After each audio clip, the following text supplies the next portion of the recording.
오늘은 죽어야 산다라고 하는 제목으로 여러분과 함께 하나님의 말씀 나누기를 원합니다.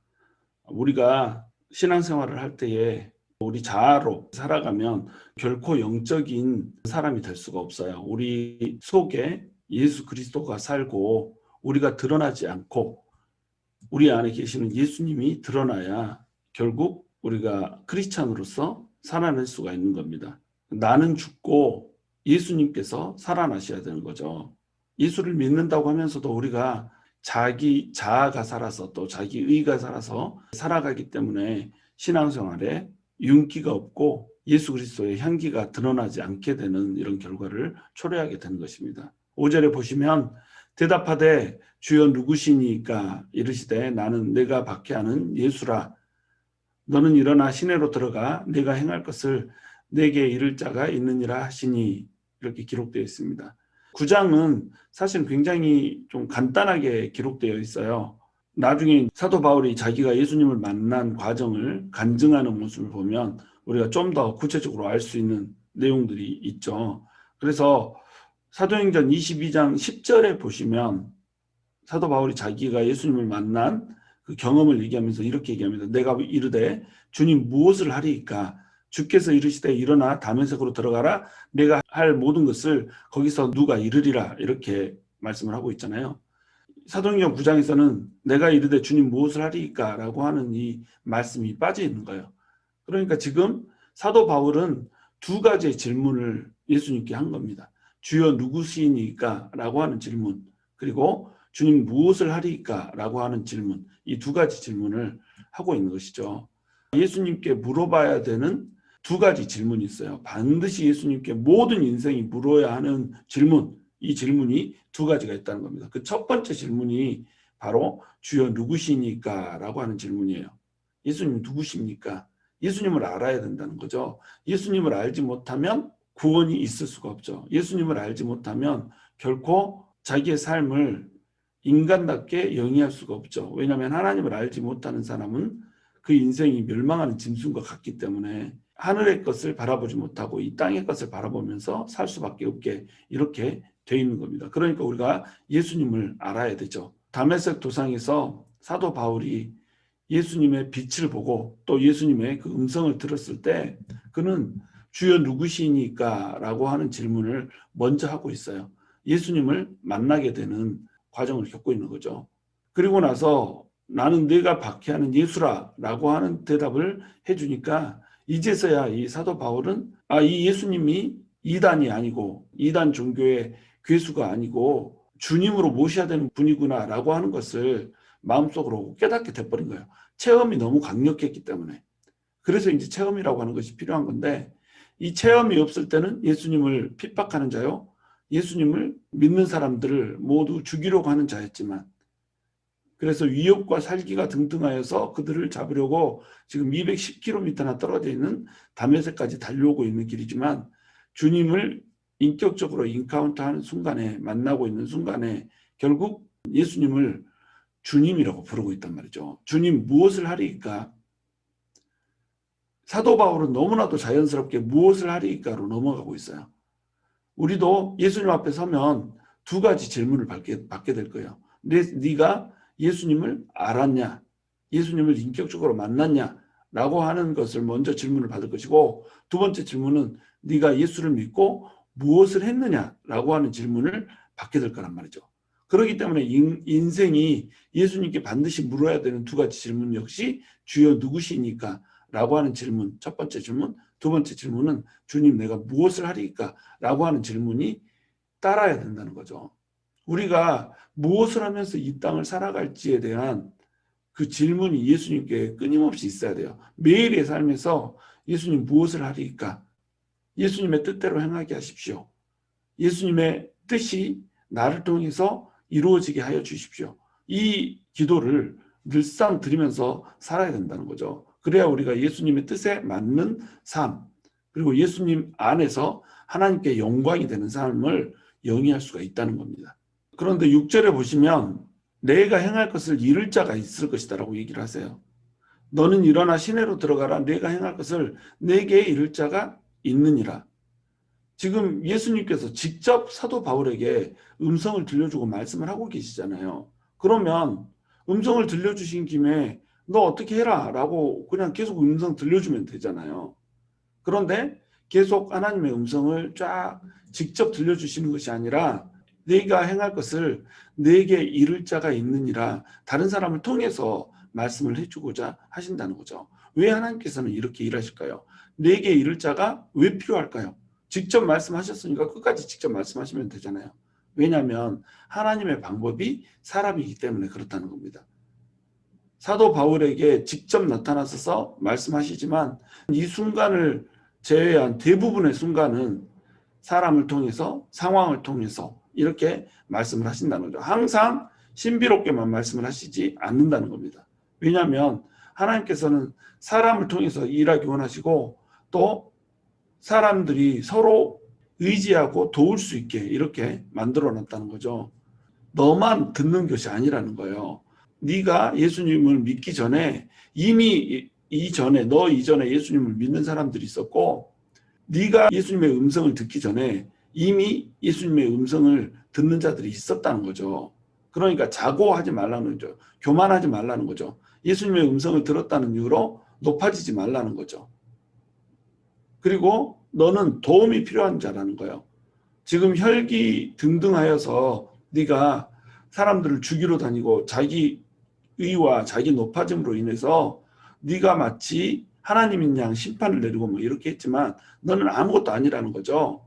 어떤 사람 하나가 너에게 와서 너에게 행할 것을 일러줘야지 내 뜻을 알게 되는 그러한 존재, 연약한 존재, 아무것도 알지 못하는 존재, 그게 너라는 거예요. 네가 가말리엘 문화에서 공부를 했고 히브리인이고 베냐민 지파에서 탄생한 이런 사람이라고 할지라도 네가 율법의 일을 어려서부터 모두 지킨 사람이라고 할지라도 너는 연약한 존재라는 거예요. 누군가가 와서 너에게 일러주지 않으면 네가 행할 바조차도 알지 못하는 존재, 그런 존재가 바로 너라는 거죠. 모든 사람들은 연약한 거예요. 모든 사람들은 무지한 거예요. 하나님께서 가르쳐 줄 때에 그때서야 알게 되는 거죠. 그러므로 내게 이를 자가 필요했던 이유는 너 말고 다른 사람이 너보다 무식한 것 같고 무지한 것 같지만 하나님이 일러주시면 네가 알지 못하는 것을 알게 된다라고 하는 것을 얘기하는 거예요. 지혜의 근원은 바로 하나님이고 인간에게는 자기를 드러낼 만한 어떤 지혜도 어떤 의도 존재하지 않다는 거죠. 너는 철저히 도움이 필요한 사람이라는 겁니다. 그러니까 내가 주는 도움으로 살아가는 거라는 거예요. 그리고 네가 행할 것을 내게 이를 자가 너에게 나타나기 전까지 너는 스스로 생각을 하라는 거죠. 하나님께서는 사람을 기계로 만들지 않거든요. 기계처럼 사용하기를 원하지 않으세요.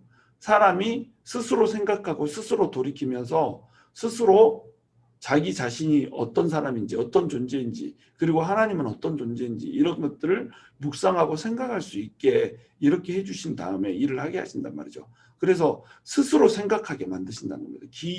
기계가 아닌 유기적인 존재로 하나님께서는 우리를 지으셨고 그래서 우리가 생각하고 우리가 판단해서 하나님의 뜻이 무엇일까를 고민하고 하나님의 뜻이 나를 어디로 드라이브 하기를 원하시는지 이것들을 생각하면서 행동하는 것으로 인해서 하나님께 영광 돌리는 삶을 살기를 원하신다는 거죠.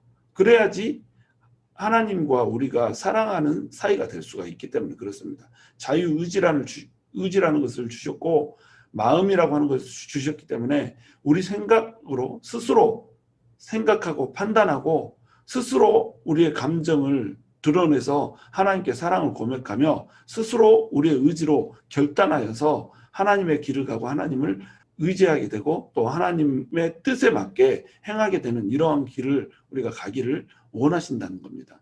기계가 아니라는 거죠. 그리고 하나님의 나라는 곧 사람이라는 거예요. 사람이 하나님의 나라라는 겁니다. 그러니까 한 사람 한 사람 소중하게 얘기해야 된다는 거예요. 네가 도움이 필요한 사람이 있듯이 네가 도움을 받아야 되는 사람이 있듯이 네가 네 스스로는 나의 뜻을 헤아릴 수 없고 누군가에게 들어야 하듯이 모든 사람이 소중하다는 거예요. 그런데 너는 지금까지 너만 옳다고 생각하고 너만 의롭다고 생각해서 사람을 쳐서 죽이는 그리고 210km까지 달려오면서까지도 열정을 품고 자기 생각과 맞지 않는 사람들을 해치려고 했던 사람이 바로 너라는 거예요. 그런데 하나님의 나라라고 하는 것은 네가 판단하고 네가 결정하고 사람들을 쳐내고 죽이는 것이 아니라 바로 하나님 나라가 그 사람 자체라고 하는 거. 그러므로 사람을 소중히 여기라고 하는 것. 이것을 가르쳐주기 위해서 사도 바울이 듣지 못하는 것을 어떤 다른 이가 듣고 그에게 전해주게 하는 방식을 지금 취하고 있는 겁니다. 7절에 보시면 같이 가던 사람들은 소리만 듣고 아무도 보지 못하여 말을 못하고 서 있더라. 이렇게 나와 있어요. 소리만 듣고 이렇게 나와 있는 것을 우리가 오해하면 안 되는 게 빛은 봤는데 예수님께서 사울에게 사울아 사울아라고 부르면서 네가 핍박하는 예수다라고 말하는 이 음성을 들었다라고 생각하면 안 돼요. 이때 소리는 알아듣지 못하는 이해할 수 없는 소리였습니다. 사도행전 22장 9절에 보면 나와 함께 있는 사람들이 빛은 보면서도 나에게 말씀하시는 이의 소리는 듣지 못하더라. 이렇게 나와 있죠. 소리만 듣고 와 소리는 듣지 못하더라. 이 소리가 서로 모순됐잖아요. 이것은 성경이 틀린 것이 아니고 소리는 들었는데 말씀하시는 이의 소리, 예수님의 소리는 듣지 못했다는 얘기입니다.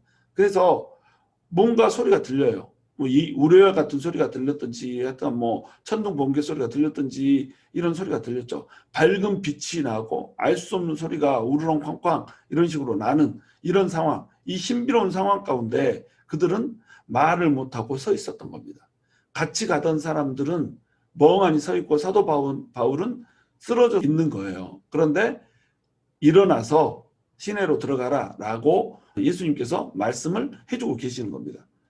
그러니까 같이 가는 사람들은 소리만 듣고 빛만 보고 이러고 있는데 사도 바울은 쓰러져 있고 이러니까 깜짝 놀란 거죠. 그래서 이 신비로운 일 앞에서 기세등등했던 사람들이 아무 말을 못하고 서 있기만 할 뿐이라는 거죠. 한마디로 예수님께서 이들에게 그 입 다물라라고 하는 얘기를 지금 하고 있는 겁니다. 악한 자들이 또 예수를 핍박하는 자들이 예수님의 기적 앞에 서면, 예수님의 드러나심 앞에 서면, 예수님의 임재 앞에 서면 그 입을 다물 수밖에 없게 된단 말이에요. 아무것도 아닌 것들이 그냥 앵앵거릴 뿐이라는 겁니다. 예수님께서 일하시기만 하면 그 입을 다물어야 되는 거예요. 이 순간이 우리에게 와야 된다는 거죠. 예수님을 핍박하고 예수 믿는 자를 또 공격하고 지금 현 세태가 그렇잖아요. 예수 믿는 자들에 대한 공격이 그냥 직격탄들이 날아들잖아요. 계속해서 날아든단 말이죠. 예수님을 믿는 사람에 대한 핍박은 왜 일어나냐면 핍박을 통해서 이루실 하나님의 뜻이 있기 때문에 핍박이 나타나거든요. 지금 교회는 한국 교회고 미국 교회고 교회가 교회로서의 사명을 제대로 감당하지 못하고 있어요. 교회가 또 성도들이 하나님이 원하시는 뜻에 맞게 합당하게 살아가지 못하고 있다는 거죠. 본질이 흐트러져 있다는 겁니다. 어떤 것이 예수님을 믿는 자의 삶이고 어떻게 살아야지 하나님을 기쁘게 해줄 수 있는가라고 하는 것을 고민하는 그러한 신앙생활을 사람들이 해내지 못하고 있다는 거예요. 사람들에게 있어서 신앙생활이라고 하는 것은 뭐냐면 기복주의적인 신앙생활을 벗어나지 못하고 있다는 겁니다. 예수님을 믿으면 형통하지, 예수님을 믿으면 잘 되지, 예수님을 믿으면 높은 자리에 올라갈 수 있지, 이렇게 생각한단 말이에요. 지금 정치권에 기독교인들이 얼마나 그 수가 많은지 몰라요. 40% 이상이 기독교인들이라고 그러잖아요. 그런데도 이 정치가 예수님이 원하는 뜻대로 가는 것이 아니잖아요. 예수님을 믿는 사람들에 대한 반대되는 법안들을 얘기하고 지금 코로나로 인해서 예수 믿는 그런 사람들을 통제하고 이런 일들이 벌어진단 말이죠. 이런 일들이 벌어지는 이유는 교회가 개혁되고 정화되기를 원하는 겁니다. 회개하고 돌이켜서 하나님을 알기를 원하는 거예요. 진정으로 하나님 앞에 나오기를 원하는 겁니다. 우리 모두가 회개하고 정신 바짝 차리고 본질로 돌아가기를 원하는 거예요. 그런데 이 본질로 돌아가는 순간, 우리가 돌이키는 순간, 이 순간이 오고 하나님의 뜻이 이루어지는 순간이 오면, 그래서 하나님의 다음 스텝이 밟아지는 순간이 오면 그 입 다물라 라고 하는 순간이 온다는 겁니다. 이 순간이 되면 예수님을 그리고 예수님을 믿는 사람들을 핍박하고 억제하려고 했던 그 세력들은 아무 말을 하지 못하고 서 있게 되는 그런 일들이 일어나게 될 거라는 거죠. 8절에 보시면 사울이 땅에서 일어나 눈은 떴으나 아무것도 보지 못하고 사람의 손에 끌려 담의 속으로 들어가서 이렇게 나옵니다. 사울이 땅에서 일어났어요. 예수님의 말씀이 떨어지고 끝날 때까지 사울은 땅에서 일어나지 못한 채로 지금 쓰러져 있는 거예요. 그런데 눈은 떴지만 보지를 못해요. 눈에 비늘 같은 것이 끼어서 아무것도 보이지 않고 깜깜한 이런 상태. 그래서 사람의 손에 끌려서 시내로 들어가지 않고는 자기 스스로 움직일 수도 없는 이런 사람이 되어버린 겁니다. 사도 바울은 자기 의로 꽉 찬 사람이었어요. 내가 의롭다고 생각했고 내가 하나님의 자리에 서서 다른 사람들을 심판할 수 있다고 생각했고 내가 하나님께 선택받은 사람이고 나는 하나님 앞에서 부끄러운 것이 없는 자라고 생각을 했어요. 그래서 위협과 살기가 등등하여서 예수님을 믿는 사람들을 잡아 죽이려고 방방 뛰던 이런 사람이었던 거죠. 그런데 지금 사도 바울은 스스로 아무것도 아닌 인간이다라고 하는 것을 깨닫고 있는 거예요. 하나님께서 내려주시는 그 강력한 빛 한 번에 눈을 잃어버렸잖아요. 눈이 보이지 않는다라고 하는 그 사실 하나 때문에 완벽하게 다른 사람 손에 의지하지 않으면 움직일 수도 없는, 앞을 걸어갈 수도 없는 이런 사람이 돼버리잖아요. 이 상황 속에서 사도 바울이 느꼈을 생각은 무엇일까요? 아, 내가 아무것도 아닌 존재구나. 내가 누군가의 손에 의지하지 않고서는 한 걸음도 걸을 수 없는 이런 사람이구나라고 하는 것을 깨닫게 됐지 않겠어요? 사도 바울은 육안을 잃고 영안을 얻고 있는 겁니다. 구약을 통달했어요. 그러나 구약 속에 숨겨져 있는 예수를 보지를 못한 거죠. 나는 모든 것을 안다고 생각했어요. 하나님의 뜻을 안다고 생각했어요. 그러나 예수가 그리스도라고 하는 것, 그분이 빛을 발할 수도 있고 음성을 직접 들려줄 수도 있는 분이라고 하는 것, 이 사실을 전혀 깨닫지 못하고 있었던 거예요. 새로운 세계가 열린 겁니다. 그러니까 눈은 멀었지만 지금 영적인 눈을 떠가고 있는 거예요. 그는 암흑 속에서 생각하고 있을 거예요. 뭘 생각하겠어요? 나는 누구인가? 내가 의지할 분은 누구인가? 라고 하는 것을 생각하고 있을 거라는 겁니다. 이것을 통하여서 그는 영안을 열어가고 있는 거예요. 우리가 아무것도 아니라고 하는 사실을 깨닫지 못하면 결코 하나님을 알 수가 없어요.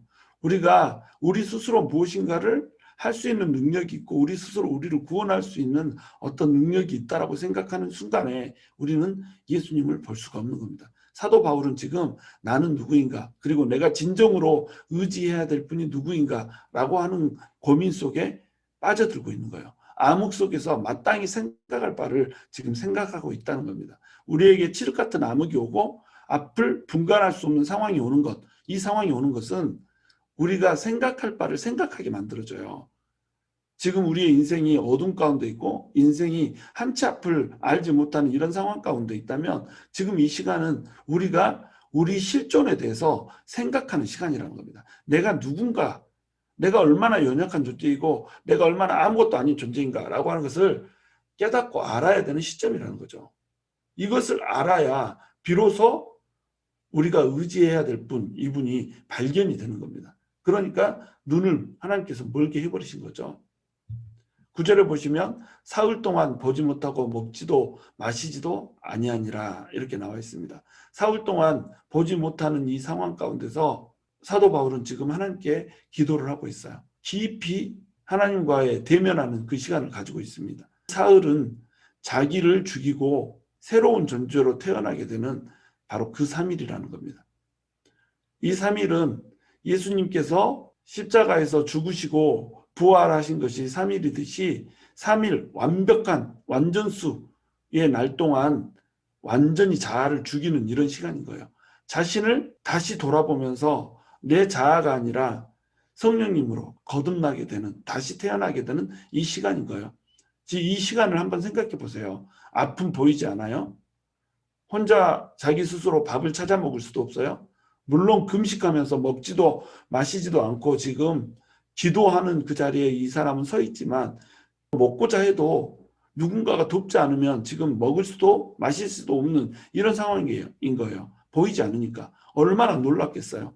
그런데 보이지 않은 것만 당황스러운 것이 아니고 쳐서 죽여야 할 존재라고 생각했던 예수 믿는 자들, 그리고 그들의 주인인 예수님이 사실은 생각했던 존재들이 아니라는 거예요.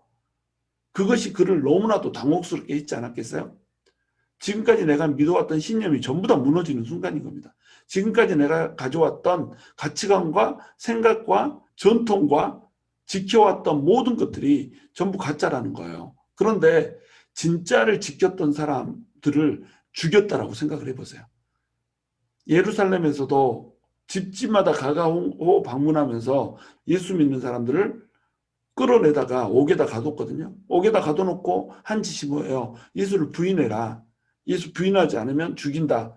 그리고 나서 예수 부인한 사람들은 살려주고 예수 부인하지 않은 사람들은 전부 죽였단 말이죠. 그럼 이 사람 완전 살인자잖아요. 그것도 예수 믿는 사람들을, 하나님의 사람들을 살인한 살인자란 말이에요. 얼마나 당혹스럽겠어요. 만약에 예수님이 진짜 주인이시고 예수님이 진짜로 그리스도라고 한다면 나는 보내주시기로 하나님께서 약속하신 그 메시아를 받아들인 사람들을 죽인 자가 되잖아요. 그리고 예수님 말처럼 예수님을 박해한 자가 돼버린단 말이죠. 하나님의 아들을 감히 박해하고 대적한 자가 돼버린다는 거예요. 그러니까 이 3일이 얼마나 괴롭고 어둡고 외롭고 고독했겠어요. 이 3일 동안 그는 죽어가고 있는 겁니다. 사울이라고 하는 그 존재로서의 자아가 죽어가고 있는 거예요. 그런데 이 3일은 자아가 죽어가고 있는 날임과 동시에 자신이 새로운 존재로 살아나고 있는 시점이라는 겁니다. 자기가 죽지 않으면 결코 살아날 수 없어요. 자아가 죽지 않으면 영적으로 산 존재가 될 수가 없습니다. 죽어야 살아나는 거예요. 내 자아도, 내 신념도, 나의 열심도, 나의 의도 다 죽어버려야 되는 거예요. 자아가 죽지 않으면 절대로 하나님의 일을 할 수가 없다는 겁니다. 지금 사울에게 있어서 3일은 자아를 죽이는 시간인 거예요. 먹지도 마시지도 않으면서 하나님과 긴밀한 교제를 통하여서 나의 과거, 내가 행했던 일들을 쭉 돌아보고 내가 지금까지 믿어왔던 구약 성경을 통해서 발견했던 그 하나님이 진짜인가, 그 하나님께서 말씀하고자 하는 또 다른 메시지는 없는가라고 하는 것을 지금 사도 바울은 지속적으로 생각하고 있는 겁니다. 3일 동안. 그 3일을 통해서 이 사람은 자기가 가지고 있던 모든 전통, 모든 형식, 모든 신념, 모든 열심, 내가 의롭다라고 생각하는 자기의 의, 이런 것들을 다 벗어 던지고 있는 거예요. 여러분, 육의 사람이 있고 영의 사람이 있어요. 육의 사람은 육신의 일만 생각하면서 합니다. 내 육신이 얼마나 편할까? 내 육신이 얼마나 번영할까? 내 생각이 얼마나 소중한가? 내 정욕이 얼마나 중요한가? 이것에 집중해서 사는 거예요. 그런데 이 육의 사람을 죽이지 않으면 결코 영의 사람이 될 수가 없다는 거죠. 사울은 종교의 영에 붙들린 사람이었어요. 자기는 스스로 영적이라고 생각해요. 그러나 이 사람은 육에 묶인 사람이었다는 겁니다. 자기 정욕대로 사는 사람, 자기 생각대로 사는 사람, 자기 감정대로 사는 사람, 자기 의지대로 사는 사람, 자기 능력대로 사는 사람은 전부 육의 사람이에요. 그러니까 육의 사람을 죽여야지 영의 사람이 될 수가 있다는 겁니다. 자아가 몹시 강한 사람들이 있거든요. 내 생각이 너무 강력해서 누가 뭐라고 해도 듣지 않는 사람이 있어요. 그리고 감정이 너무 약한 사람이 있어요. 그냥 하나님을 믿는다고 불타오르고 막 뭐라도 할 것처럼 활활 타오르다가 그냥 누구 말 한마디 딱 하면은 그냥 속상해가지고 다음 주부터 교회 안 나와버리고 이렇게 되는 사람이 있단 말이죠. 설교 메시지에 자기에 해당하는 말인 것 같은 말 하나 딱 들면 나를 깠어 이러고 목회자도 외면하고 피하고 다니고 이렇게 되는 케이스도 얼마나 많은지 몰라요. 그러니까 자기 육신을 죽인다라고 하는 거, 이것이 얼마나 어려운 건지 우리가 알 수가 없다는 겁니다. 육의 사람이 되면 교만해져요. 높아져요. 그래서 그 누구의 말도 듣지 않고 내 생각, 내 가치, 내 판단, 내 기준이 다인 것처럼 그렇게 살아가요. 자아가 너무너무 강한 겁니다. 다른 사람을 배려하지도 않고 다른 사람을 또 이해하려고 하는 그 어떠한 시도도 하지 않아요. 자기 혼자 거룩한 사람인 것처럼 이렇게 사는 겁니다.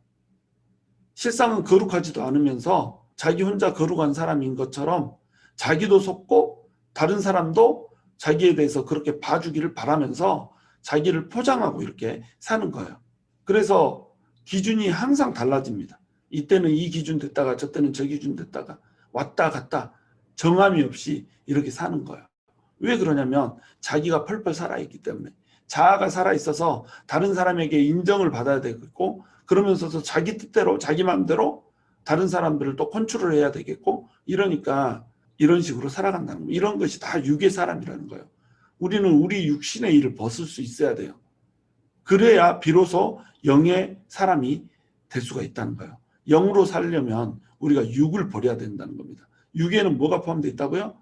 정욕과 지정의, 자기의 지성, 생각, 판단, 감정, 의지, 내가 지금까지 살아왔던 가치관, 내 힘으로 내 능력으로 살려고 하는 모든 자기의 시도, 이런 것들이 전부 다 육신의 일이란 말이죠. 이 세상의 가치를 쫓는 것, 세상의 풍조를 쫓는 것, 이 모든 것들이 육의 사람이 하는 일이라는 겁니다. 이런 것들을 벗어던지고 죽일 수 있어야 비로소 영의 사람이 되고, 영의 사람이 돼야지 영원한 가치를 바라볼 수 있고, 예수님께서 원하시는 뜻을 분별하고 그 뜻대로 살아갈 수 있는 사람이 될 수 있다고 하는 거예요. 이것을 위해서 지금 사울은 3일을 먹지도 마시지도 않으면서 자기를 죽이는 일을 하고 있는 겁니다. 먹지도 마시지도 않는다. 금식을 한다는 건 밥을 그냥 굶는 게 아니에요. 우리가 금식하면서 밥을 굶으면서 하나님 앞에서 단식 투쟁하는 거 아닙니다. 금식이라고 하는 것은 내가 뭔가 얻고자 하는 것이 있고 기도 응답을 받고자 하는 것이 있을 때 하나님한테 보다 더 응답이 잘 되게 해서 떼쓰려고 하는 것이 금식이 아니고, 금식은 나의 육신을 죽이는 것, 나의 자아를 죽이는 것, 나의 의를 죽이는 것, 이 순간이니까요. 나의 모든 것을 죽이고 정말로 하나님의 세밀한 그 음성에 귀를 기울이고자 하는 것이, 이것이 바로 금식이라고 하는 거예요. 우리 일생에 있어서 가장 소중한 것이 바로 이거라는 겁니다. 하나님이 나에게 무엇을 원하느냐 분별하려고 하는 시도. 두 가지 질문 중에 하나잖아요. 주여 누구시니까? 주여 내가 무엇 하기를 원하시니까? 내가 무엇 하기를 원하십니까? 라고 하는 것을 물어보려면 자아를 죽이는 시간이 있어야 된다는 거죠. 죽어야 산다는 겁니다. 저와 여러분이 내 속에 있는 모든 자아를 죽이고 열심도 정욕도 생각도 감정도 판단도 의지도, 나를 의지하는 내 능력을 의지하는 그 헛된 시도도 전부 죽여 없애고 하나님만 의지하면서 하나님과 깊은 교제 가운데 영의 사람으로 다시 태어나서 살게 되는 그러한 놀라운 일들이 있기를 주님의 이름으로 축원합니다.